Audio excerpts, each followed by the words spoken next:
Mesdames et messieurs, bonjour. On n'en finit toujours pas d'épiloguer sur les rapports de la Cour des comptes, ou plutôt sur la suite que le chef de l'État, Macky Sall, a réservée au travail fait par ce corps de contrôle. Et hier, lors de l'émission Objection de la radio Sud FM, le directeur exécutif de l'ONG 3D a étalé toute sa déception quant à l'avenir réservé à ces rapports par le président de la République.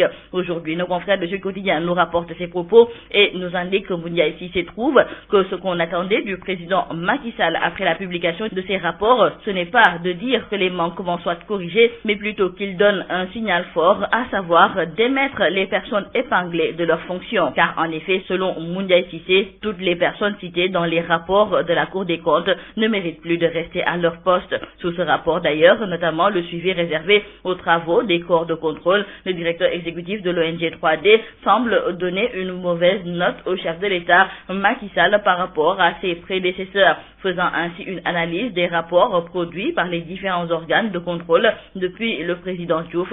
Il dira que seuls 2 ou 3 ont fait l'objet de suite. Il se désole donc de l'inaction de l'actuel locataire du palais, ou plutôt de sa simple décision de mettre sur pied une commission pour étudier les 10 rapports. Pour autant, il pense qu'une telle commission pourrait plutôt se charger du toilettage de certains mécanismes. Restons toujours avec nos confrères du journal Sud Quotidien, et c'est pour parler de la campagne de commercialisation de l'arachide et la décision du gouvernement du Sénégal de suspendre les exportations de graines d'arachide jusqu'à nouvel ordre, et encore loin de résoudre les problèmes des acteurs de la filière arachidière pour cette présente campagne. Car au-delà de la question liée à la mobilisation de semences pour la prochaine année agricole qui est aujourd'hui difficile à solutionner, la plupart des acteurs de la filière pensent que l'arachide est devenu une denrée rare ou quasiment introuvable dans les greniers des producteurs, encore moins sur le marché local. À Kaolack, Diourbel et Ziguinchor, les acteurs trouvent que c'est une mesure jugée tardive et qui est loin de résoudre la collecte au niveau local. Et toujours par rapport à la campagne de commercialisation de l'arachide,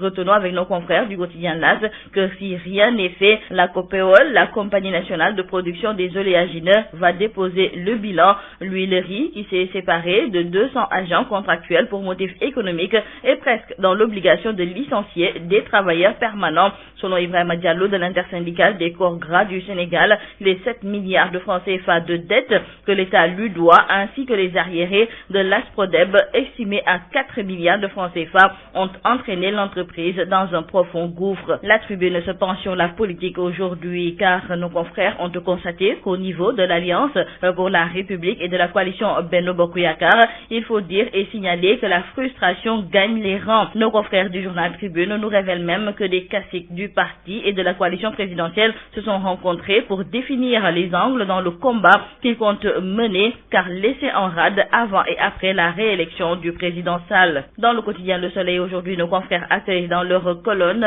l'ambassadeur de Chine au Sénégal. À l'heure où l'épidémie du coronavirus naît en Chine avec son cortège de morts génère inquiétude, psychose et polémique à l'échelle planétaire, l'ambassadeur du pays de Mao Tse-tung à Dakar se veut transparent et rassurant, surtout à l'endroit des Sénégalais. Et pour Zhang Hun, si son pays est soumis à de rudes épreuves par un mal dévastateur, il n'en demeure pas moins que la Chine y fait face de manière organisée et efficiente pour endiguer l'épidémie et la circonscrire. S'agissant des 13 étudiants sénégalais vivant à Wuhan, l'épicentre du coronavirus, le diplomate qui magnifie la posture du président Sall à l'endroit de son pays demande aux parents de ne pas céder à la panique. Les 13 étudiants sénégalais sont en bonne santé et la façon la plus sûre pour les étrangers à Wuhan, c'est de rester sur place.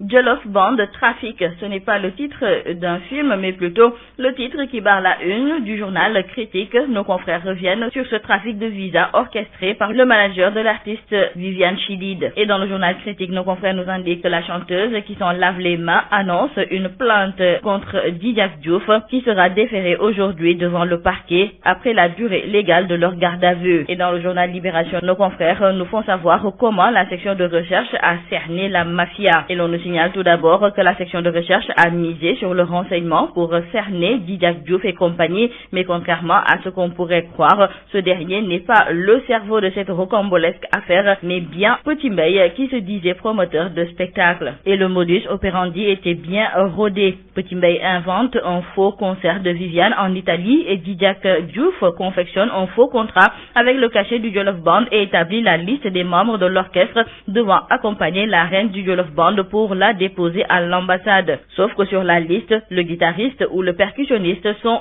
des candidats au voyage qui déboursaient entre 3 et 4 millions de francs CFA. Terminons par nos confrères du journal Vox Populi qui nous font savoir que la femme du célèbre prêcheur Oumar Sall, portée disparue, a été finalement retrouvée ce samedi à Touba. Cette dernière avoue avoir quitté de son plein gré le domicile conjugal et souhaite ne plus retourner chez son mari. La dame a étalé ses souffrances et dit vouloir rentrer dans son village d'origine de Tchouben à Keur Madiabel. Et selon nos confrères, les éléments de l'enquête détermineront si elle fait l'objet d'une persécution de la part de son mari ou pas. C'est donc une affaire à suivre. C'est tout à vos journaux et très bonne lecture.